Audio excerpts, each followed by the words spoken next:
48 hours. That is the window. 48 hours to launch the largest amphibious invasion in human history or face a catastrophic delay of weeks, perhaps months. The fate of Western Europe, the liberation of a continent held in the iron grip of Nazi Germany, hangs precariously on a single, impossible variable: the weather.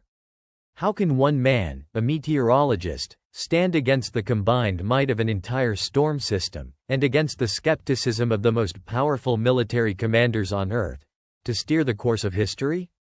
The spring of 1944. Europe bleeds under the Third Reich. Across the English Channel, in the quiet halls of Southwick House near Portsmouth, England, the Supreme Headquarters Allied Expeditionary Force, or SHAEF, finalizes plans for Operation Overlord. This is the invasion of Normandy, a monumental undertaking that requires an unprecedented alignment of forces, naval, air, and ground. The Allied commanders understand that success hinges on more than just men and machines. It demands nature's cooperation. Central to this colossal gamble is Group Captain James Stagg, a Scottish meteorologist attached to the Royal Air Force Volunteer Reserve. Born on June 30, 1900, in Musselburgh, East Lothian, Scotland, James Stagg is not a man of battlefield heroics, but of barometric pressure and wind patterns. He graduates with a Master of Arts from the University of Edinburgh in 1921 and joins the British Meteorological Office in 1924, dedicating his life to understanding the invisible forces that shape our world. His early career sees him leading the British Polar Year expedition to the Canadian Arctic in 1932–33, gaining invaluable experience in harsh, unpredictable conditions, and by 1939, he is the superintendent of Kew Observatory. In 1940, he marries Elizabeth Nancy Kidner, and they have two sons, Peter and Alexander. Stagg is a man of science, precise and unyielding in his interpretations, a trait that will soon define the very moment of decision for D-Day. He is the chief meteorological advisor to General Dwight D. Eisenhower, the Supreme Commander, and his role is unique. He is the sole meteorologist with direct access to Eisenhower, carrying the immense burden of providing the definitive weather forecast. His unusual position grants him singular influence, but it also places him directly in the crosshairs of immense pressure and conflicting opinions. The requirements for Operation Overlord are dauntingly specific, demanding a rare confluence of meteorological and astronomical conditions. Allied planners need a full moon to illuminate nighttime operations for airborne troops and to ensure the highest and lowest possible tides. Low tide is critical for exposing German beach obstacles and mines, allowing engineers to clear paths for the assaulting infantry. Calm seas, with winds ideally not exceeding force 3, 8 to 10 miles per hour, are essential for the thousands of landing craft, ensuring they can safely transport troops and equipment across the English Channel without capsizing or swamping. Clear skies with minimal cloud cover are paramount for Allied aircraft to provide vital close air support, conduct bombing raids, and for naval gunners to spot their targets. A cloud ceiling of at least 11,000 feet is desired for heavy bombers, and winds exceeding 22 miles per hour could disastrously scatter paratroopers far from their drop zones. Finally, planners want around 17 hours of daylight for maximum troop deployment and an inshore wind to push smoke away from target areas during the initial bombardment. These conditions, naturally, only align for a few days each month. For June 1944, the period from the 5th to the 7th offers the best window. Eisenhower tentatively selects June 5 as D-Day. But forecasting the weather over the North Atlantic in 1944 is an inexact science, a struggle against the limitations of technology. There are no satellites, no sophisticated computer models, and radar is in its infancy, primarily used for military purposes. Stagg's teams rely on surface observations from military and civilian personnel across Britain, Europe, and at sea, along with reconnaissance flights and weather ships. The challenge is compounded by the fact that three separate Allied meteorological teams, from the British Royal Navy, the British Meteorological Office, and the U.S. Strategic and Tactical Air Force, often produce conflicting forecasts. The American team, led by Colonel Donald Yates and featuring the flamboyant Irving Crick, frequently presents a more optimistic outlook, sometimes based on historical patterns rather than immediate atmospheric data.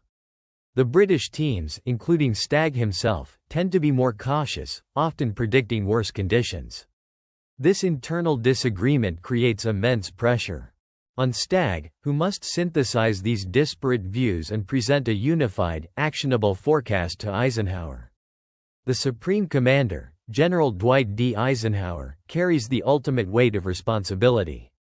He knows that a wrong decision could lead to an unimaginable catastrophe, a repeat of the disastrous Exercise Tiger rehearsal in April 1944, where 639 men died from friendly fire and German attacks. The memory of that failure looms large, a stark reminder of the cost of error. Military leaders like British Field Marshal Bernard Montgomery and Air Marshal Trafford Leigh-Mallory are pushing for action, eager to strike. But the weather is the one imponderable, the single element no general can control. As May draws to a close, the weather, which has been unusually mild, begins to worsen. By Saturday, June 3, the forecasts become highly unfavorable for a June 5 invasion. Stagg, all but physically nauseated by the charts and the conflicting analyses, faces the Allied commanders in Southwick House. At 9:30 p.m., he delivers the grim news. "Gentlemen, the fears my colleagues and I had yesterday about the weather for the next 3 or 4 days have been confirmed." He details rough seas, winds up to force 6, and low clouds, conditions that would make a successful landing impossible. The air commanders are unwilling to commit, and Admiral Bertram Ramsay, commander of the naval forces, fears the channel will be too rough for small craft. Eisenhower, motionless, has no choice but to recommend a provisional postponement. The invasion, meticulously planned for months, is delayed by 24 hours. Thousands of troops, already embarked on vessels, must be recalled or held at sea, a logistical nightmare that threatens the entire element of surprise.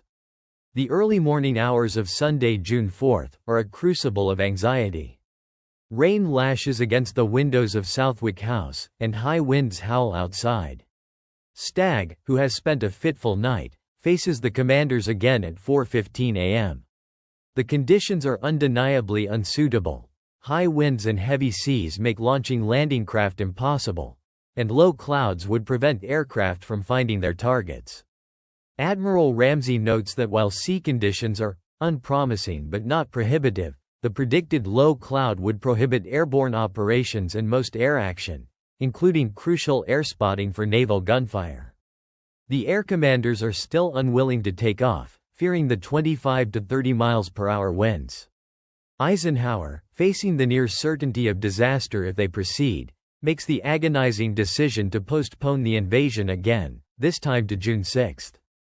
This is not a simple delay. It pushes the operation to the very edge of the suitable tidal window.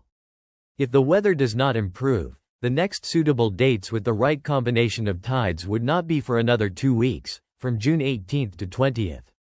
Such a prolonged delay risks exposing the entire invasion plan, compromising secrecy, and eroding the morale of the 160,000 troops already mobilized.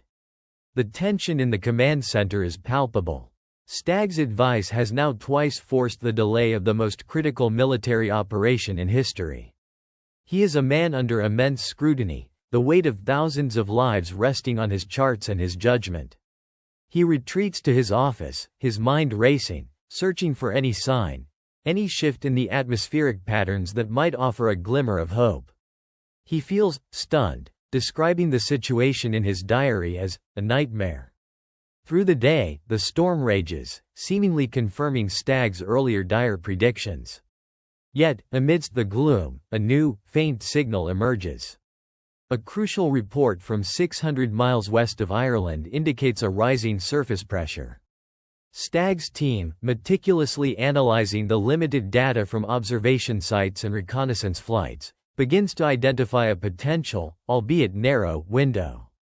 A high-pressure ridge appears to be moving in from the Atlantic, suggesting a brief, temporary lull in the severe weather. At 9:30 p.m. on June 4, Stagg stands before Eisenhower and the assembled commanders once more. The atmosphere is heavy with apprehension. He announces, "Gentlemen, since I presented the forecast last evening, some rapid and unexpected developments have occurred over the North Atlantic." He explains that a cold front will produce an unexpected lull in the severe weather, a gap of approximately 36 hours, beginning on the evening of June 5. The winds, he forecasts, will drop to Beaufort force 3 or 4, 8 to 18 miles per hour. The cloud ceilings will rise, and the seas will calm. It will not be perfect weather, he cautions, but it will be good enough for an amphibious landing. This sudden shift in the forecast ignites a spirited discussion.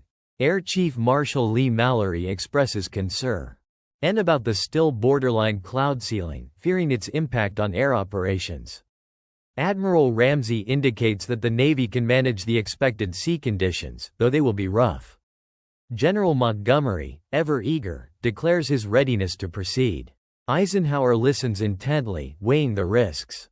The alternative is a 2-week delay, pushing the invasion into a period that, unbeknownst to them, will later see the worst Channel storm in 20 years. That storm, which will hit on June 19, will destroy one of the 2 Mulberry harbors and severely damage the other, disrupting the crucial buildup of men and equipment. What would you have done in Eisenhower's position, with thousands of lives and the fate of a continent hanging on such an uncertain, fleeting prediction? Tell me in the comments. While Allied commanders wrestle with their momentous decision, across the Channel, German forces remain largely oblivious to the true scale of the impending threat. Their own meteorological centers, particularly the Luftwaffe's Paris-based team, predict an extended period of stormy weather, believing gale-force winds and rough seas are unlikely to weaken until at least mid-June. The Germans suffer from a critical intelligence disadvantage. Allied control of the Atlantic means they have far fewer observation points and less access to crucial weather data from across the ocean. Their weather models are less sophisticated, and coordination among their different weather services is poor. Believing the atrocious weather makes an Allied invasion impossible, many high-ranking German commanders relax their vigilance. Field Marshal Erwin Rommel, commander of Army Group B, the primary defensive force in Normandy, takes leave to visit his wife in Germany for her birthday and to meet with Hitler to request more panzer divisions. General Friedrich Dahlmann, commander of the German 7th Army, schedules a war game conference in Rennes, over 100 miles from the Normandy beaches, for June 6, and many of his division commanders are en route. Coastal surveillance is reduced, and no German submarines patrol the Channel in the early hours of June 6. This widespread complacency, fueled by their inaccurate weather forecasts and the success of Allied deception operations like Operation Fortitude, which convinces Hitler and OKW that Normandy is a feint and the main attack will come later in the Pas-de-Calais region, leaves the German defenses flat-footed. They expect no attack in such conditions, and the timing of the Allied assault catches them completely by surprise. Back in Southwick House, Eisenhower makes his decision. At 4:15 a.m. on Monday, June 5, with rain still battering the windows, he gives the order, "Okay. Let's go." The invasion is on. Orders are immediately dispatched, and the vast armada, comprising over 6,500 vessels, carrying more than 150,000 troops, begins its perilous journey across the English Channel. The crossing is rough, as predicted. Winds blow from the west at 15 to 20 knots, creating moderately choppy seas with waves reaching 5 to 6 feet in height. This is a heavy sea for the small landing craft, many of which struggle to make headway. Some troops become severely seasick even before reaching the shore. Visibility is around 8 miles, with a cloud ceiling at 10,000 to 12,000 feet, and scattered clouds from 3,000 to 7,000 feet cover nearly half the sky over the Channel, becoming denser inland. These are not ideal conditions, but they are, crucially, workable. In the pre-dawn darkness of June 6, the airborne assault begins. Approximately 23,400 paratroopers from the American 82nd and 101st Airborne Divisions, and the British 6th Airborne Division, drop into Normandy. Despite the marginal weather, with winds gusting, their mission is underway. Many are scattered due to the winds, landing far from their intended drop zones, but the element of surprise is maintained. As dawn breaks, the naval bombardment commences. Warships unleash a torrent of shells onto German coastal defenses. Then, the first waves of infantry hit the beaches. On Utah Beach and Omaha Beach, American forces lead the assault at 6:30 a.m. The British land on Gold Beach, the Canadians on Juno, and the British again on Sword Beach. The rough seas and strong currents cause problems for many landing craft, pushing them off course and delaying landings, especially at Omaha Beach, where U.S. forces suffer substantial losses under heavy German fire from undestroyed cliff positions. Despite the challenges, the landings gain a foothold. By noon, conditions improve enough for air operations to kick in more effectively. Allied aircraft, numbering 12,000, begin to provide more consistent support, bombing German positions and engaging in aerial combat. The German reaction is slow and confused. Rommel is still in Germany. General Dahlmann's division commanders are scrambling back from Rennes. The Luftwaffe, already depleted from fighting American bombing raids over Germany, offers minimal resistance in the skies over Normandy. This lack of air support severely limits the effectiveness of German ground forces, leaving them vulnerable to Allied air attacks. Only the German 21st Panzer Division manages to launch a significant counterattack towards the beaches on D-Day itself, but it is ultimately repelled. Consider the German soldier in a bunker on the Atlantic Wall, peering out into the wind and rain on the morning of June 6. What thoughts would run through their mind as the storm seemingly confirms their meteorologist's predictions, only for the Allied armada to emerge from the mist? Tell me in the comments. The initial hours are brutal. At Omaha Beach, American troops face a storm of fire from well-entrenched German positions on steep cliffs. Strong currents pull landing craft away from their intended positions, leading to chaos and heavy casualties. Yet, the resolve of the Allied soldiers holds.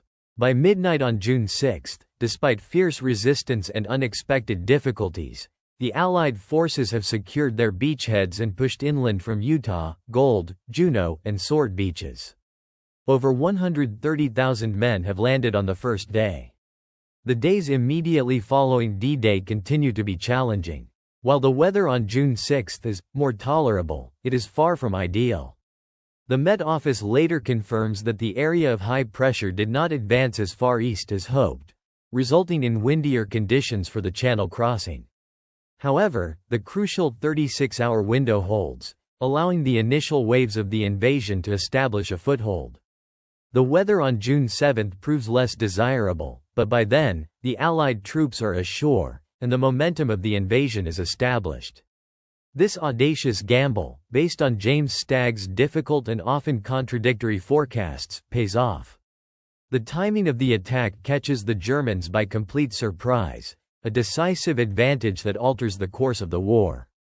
If Eisenhower had waited for the next suitable window in mid-June, the invasion fleet would have sailed directly into a devastating storm, described as the worst Channel weather in 20 years. Thousands of soldiers could have drowned before reaching the beaches, and the operation might have ended in catastrophic failure. What does it tell you about a man who, despite immense pressure and the inherent uncertainty of his science, stakes his professional reputation and the lives of hundreds of thousands on a fleeting break in a storm? Tell me in the comments. The wind howls outside, a relentless, mournful sound against the thick walls of Southwick House. It is 3:30 a.m. on Monday, June 5, 1944. General Dwight D. Eisenhower, Supreme Commander of the Allied Expeditionary Force, wakes from a fitful sleep. The building shudders under what feels like a hurricane-force wind, and rain streaks horizontally across the windows. It seems impossible that, in such conditions, there could be any reason to even discuss the invasion, let alone launch it. Yet, the meeting is set. Eisenhower makes his way to the war room, the air thick with tension and the smell of stale coffee. Group Captain James Martin Stagg, his chief meteorological officer, stands before him, his face etched with the strain of the past days. Other commanders are present: Montgomery, Lee Mallory, Ramsey. All eyes are on Stagg. Stagg begins his report. The storm, the one that has been raging outside, is directly overhead. But, he explains, a brief ridge of high pressure is building behind it. By the morning of June 6, the winds will drop to force 3 or 4, a range of 8 to 18 miles per hour. Cloud ceilings will rise and the seas will calm, though they will remain rough. He reiterates his caution. The conditions will not be perfect, but they will be acceptable, workable. This window, he states, will last for approximately 36 hours before the next system arrives. A heavy silence descends upon the room. Eisenhower listens, his gaze fixed on Stagg, then sweeping across the faces of his commanders. The stakes are beyond measure. The logistical nightmare of recalling the fleet a second time, the loss of morale, the increased risk of discovery, and the prospect of waiting another 2 weeks for a suitable tide window. A window that, unknown to them, would bring an even more devastating storm, all weigh heavily. Eisenhower polls his commanders. Air Chief Marshal Lee Mallory expresses his persistent concern about the cloud ceiling, fearing its impact on air support. Admiral Ramsey, despite the rough seas, declares the Navy can manage. He is prepared to resume the operation, stating he has no misgivings. General Montgomery, resolute, states he is ready to go, as long as the Navy can get him there. The decision rests solely with Eisenhower. He pauses, looking down, contemplating the immense gamble. The room waits, breathless. The fate of hundreds of thousands of men, the course of the war, the liberation of Europe, all hinge on this single, agonizing choice. Finally, Eisenhower looks up. His voice is firm, cutting through the tension. He closes the conference with 3 simple, historic words. Okay. Let's go. Immediately, orders are flashed across the vast communication networks. Admiral Ramsey signals the commanders of his Western and Eastern naval task forces to begin full-scale operations. The invasion, codenamed Operation Overlord, is now irrevocably set for Tuesday, June 6, 1944. The immense armada, already gathered and waiting, turns towards the shores of Normandy, sailing into a channel that is rougher than anyone truly desires, but survivable, a narrow passage carved by the courage of one meteorologist's conviction. The decision made in the early hours of June 5, 1944, based on Group Captain James Martin Stagg's forecast, proves to be one of the most pivotal in military history. His ability to interpret complex, uncertain weather data and make a clear recommendation under extreme pressure directly influences the timing of D-Day, enabling the successful Normandy landings.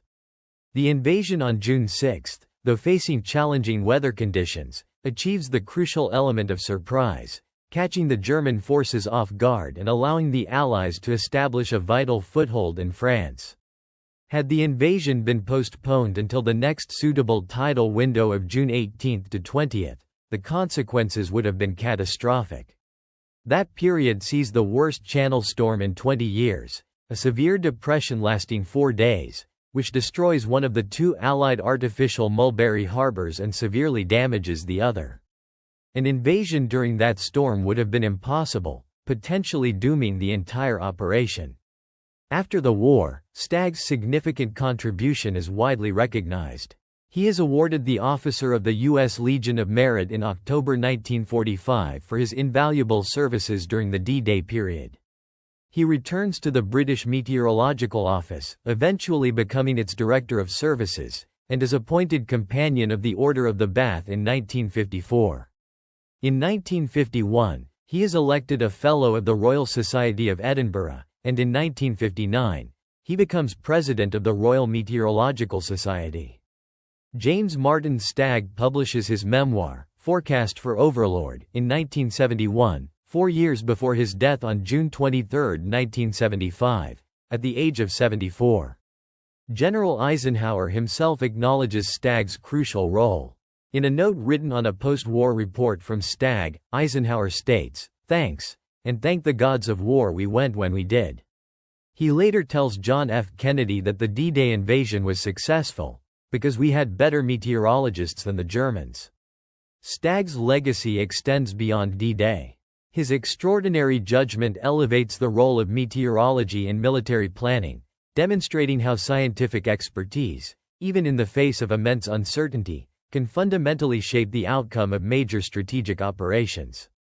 The story of James Stagg stands as a testament to the quiet heroes of war, those whose battles are fought not with weapons, but with intellect and unwavering conviction. An unexpected fact: Stagg's son, Peter, grows to be an international rugby union player, earning 28 caps for Scotland and 3 Test caps with the British Lions, becoming even taller than his already lanky father. If this story moved you, if you think these men deserve to be remembered, leave one word in the comments: forecaster. Subscribe for a new forgotten story every week.